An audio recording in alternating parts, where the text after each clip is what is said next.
You can do a little bit.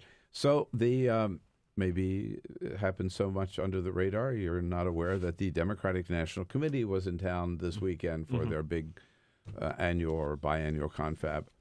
And they had this report in front of them on the changes to the Democratic primary process that was going to make it a more level playing field, which we didn't see the last time, particularly because of superdelegates. Yeah. So they passed a resolution. This is what they did on superdelegates. They passed a resolution say they are going to examine the perceived influence of superdelegates. Boy, what a bold move. Perceived influence. I mean, who are they kidding? Superdelegates have a real influence on who gets nominated. Yeah. We saw that the last time, right? Yeah. They cannot get rid of this or shake this. I don't know why. It's been interesting. I was at so they sort of had a commission that is now going to the committee. I was at a few of those commission meetings, and they basically ended up agreeing on a plan that would eliminate, I believe, 40% of the superdelegates. Right, right.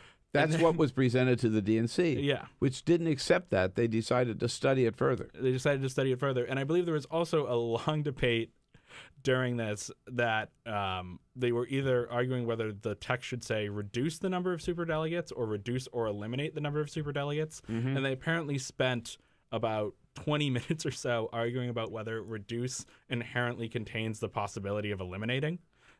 And this is the type of thing that the DNC spends a lot of time arguing about, and I think any campaign committee spends a lot of time arguing about. But it's just, this is an amazing fight that it's still going on. Yeah. I think that people tend to get a little overly bent out of shape about superdelegates. I actually don't think it. The evil backroom, like smoky room. Like the DNC went really poorly because Russia dropped a bunch of emails. But, I mean, you look at the DNC versus the RNC. The RNC had a lot more fights, and it could have been a lot worse for them because of the lack of superdelegates. So, I think it's, power to the people always sounds great. I actually think it's kind of important for the parties to have a little bit of control over what they do. I know that's probably not a popular opinion in the studio or with many on the left, but nope. You're dead wrong. But I don't think I think there's arguments on both sides for this. I'm willing to give the superdelegates a seat. Of course, they've earned it. Senators and governors reduce the number whatever. Seems reasonable. But I just think a reduced number, and they should. Most of them have to follow the will of the people. God forbid, that's a pretty radical idea.